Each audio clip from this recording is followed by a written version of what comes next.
ભારતનું ઓપરેશન સિંદૂર ખતમ નથી થયું। પાકિસ્તાન તરફથી જે રીતે પૂંછમાં હુમલો કરવામાં આવ્યો હતો, ભારતના નિર્દોષ 16 જેટલા નાગરિકોને જે મોતને ઘાટ ઉતારવામાં આવ્યો હતો, ભારતે તેનો પણ બદલો લઈ લીધો છે। પહેલગામનો બદલો તો 7મી તારીખે લીધો હતો, પરંતુ ભારતે જે 16 નિર્દોષો પર જેને પાકિસ્તાને ગોળીબારી કરી હતી ને પાકિસ્તાની સેના હતી, આ વખતે આતંકીઓ નહોતા, જે સેનાએ હુમલો કર્યો હતો તેનો પણ બદલો લઈ લીધો છે। અને તેની સાથે સાથે પાકિસ્તાનની વધુ એક અવળચંડાઈ હતી કે તેમણે રાત્રિ દરમિયાન પાકિસ્તાન તરફથી રાત્રિ દરમિયાન 15 જેટલા સિટી જે છે, શહેરો છે, અવંતીપુરા, શ્રીનગર, જમ્મુ, પઠાનકોટ, અમૃતસર, કપૂરથલા, લુધિયાણા, જલંધર, આદમપુર, ભટિંડા, ચંદીગઢ, નાલ, પઠાનકોટ, ફલોદી, ઉત્તરલાઈ અને ભુજ, ગુજરાતને પણ નિશાન બનાવ્યું હતું। ડ્રોન અને મિસાઇલનો ઉપયોગ કરવામાં આવ્યો હતો આ તમામ સિટી ઉપર, પરંતુ ભારતે પહેલી વખત S-400 સુદર્શન ચક્રનો ઉપયોગ કર્યો છે। S-400 નો ઉપયોગ કરતા જ ભારતની એર ડિફેન્સ સિસ્ટમ આપ જુઓ કે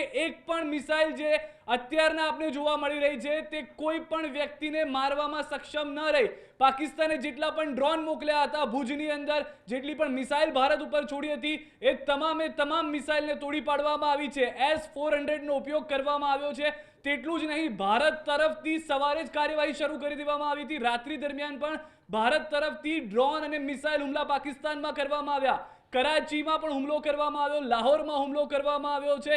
સૌથી મોટી વાત એ છે કે જે લાહોરની અંદર ભારત તરફથી મિસાઇલ અને ડ્રોન એટેક થયો હતો અને જે S-400 સુદર્શન ચક્રનો ઉપયોગ કરવામાં આવ્યો હતો, તેનાથી લાહોરની જે ડિફેન્સ સિસ્ટમ હતી તે ધ્વસ્ત થઈ ચૂકી છે। લાહોરની ડિફેન્સ સિસ્ટમને ખતમ કરી દેવામાં આવી છે। આ વાત અહીંયાથી અટકતી નથી, એ પણ વાત સ્પષ્ટ કરી દેવામાં આવી છે ભારત તરફથી કે ઓપરેશન સિંદૂર જે હતું એ આતંકીઓ સામેની કાર્યવાહી હતી, પરંતુ પાકિસ્તાની સેનાએ જે 16 નિર્દોષ લોકો ઉપર પૂંછમાં ફાયરિંગ કરી અને ભોગ લીધો છે તેનો જવાબ ભારતે આપ્યો છે। અને જો હજી પણ પાકિસ્તાન નહીં સુધરે તો ભારત તરફથી સતત ફાયરિંગ ચાલુ રહેશે।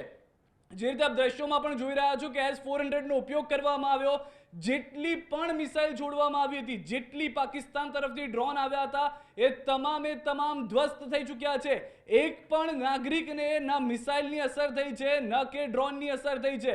S-400 સુદર્શન ચક્રનો પહેલી વખત ભારતે ઉપયોગ કર્યો, ન ફક્ત સેલ્ફ ડિફેન્સમાં ઉપયોગ કર્યો, પરંતુ તેની જ મદદથી પાકિસ્તાનના જે લાહોર શહેર છે જેની એર ડિફેન્સ સિસ્ટમ હતી તેને ધ્વસ્ત કરી દેવામાં આવી હતી। ગઈકાલે રાત્રે પાકિસ્તાનની અંદર સાયરન વાગ્યા હતા। ભારતે તો ફક્ત મોક ડ્રિલ કરી હતી, પરંતુ પાકિસ્તાને તો એ હરકતને સાચેમાં અપનાવી પડી હતી, કારણ કે ભારત તરફથી જવાબી કાર્યવાહી થઈ ચૂકી હતી। ન વાત તેટલી, પરંતુ ભારત તરફથી સત્તાવાર કહેવામાં આવ્યું છે તે પણ સ્પષ્ટ કરી દઈએ કે જેમાં કહેવામાં આવ્યું છે કે ભારત તરફથી હવે બંધ નહીં થવામાં આવે। તેઓએ કહ્યું છે કે મિસાઇલની સામે મિસાઇલ, ડ્રોનની સામે ડ્રોન હશે। Today morning Indian arm force targeted air defence radar and system at a number of locations in Pakistan. India response has been in the same domain with the same intensity as Pakistan. It has been reliably learned that an Indian air defense system at Lahore has been neutralized। એટલે કે આ સત્તાવાર જે press not આવી છે તેમાં સ્પષ્ટ કરી દેવામાં આવ્યું છે કે ભારતે જે જવાબી કાર્યવાહી કરી છે તેનાથી પાકિસ્તાનને ખૂબ જ મોટું નુકસાન થયું છે। અને બીજી એ વાત કે જે પાકિસ્તાનને લાગતું હતું કે રાત્રિ દરમિયાન મિસાઇલ છોડી દેશે, રાત્રિ દરમિયાન ડ્રોન છોડશે, ભારતના કેટલાક શહેરોને નિશાન બનાવવામાં આવશે, તેમાં નિષ્ફળતા મળી છે। ગુજરાતનું ભુજ પણ તેમાં હતું, ભુજમાં પણ આજે ડ્રોન મળ્યું હતું। સવારથી ન્યૂઝ 18 ગુજરાતી પર અમે આપણે બતાવી રહ્યા હતા, પરંતુ હવે સત્તાવાર રીતે ભારત તરફથી, ભારતીય સેના તરફથી આ પ્રેસ કરવામાં આવી છે અને કહેવામાં આવ્યું છે કે S-400 સુદર્શન ચક્રનો ઉપયોગ કરવામાં આવ્યો, ન ફક્ત સેલ્ફ ડિફેન્સ માટે, પરંતુ તેની સાથે સાથે વધુ એક મહત્વનું પગલું પણ લેવામાં આવ્યું હતું કે જેમાં લાહોરની એર ડિફેન્સ સિસ્ટમ, પાકિસ્તાનની જે એર ડિફેન્સ સિસ્ટમ હતી તેને ધ્વસ્ત કરાવી દેવામાં આવી છે। રાવલપિંડી, કરાચી અને લાહોરમાં ભારત તરફથી હુમલો કરવામાં આવ્યો છે, જેમાં પણ કેટલાક પાકિસ્તાની સેનાના લોકો ઇજાગ્રસ્ત થયા હોવાની જાણકારી છે, જે ખુદ પાકિસ્તાની સેનાએ પણ વાત કબૂલી છે।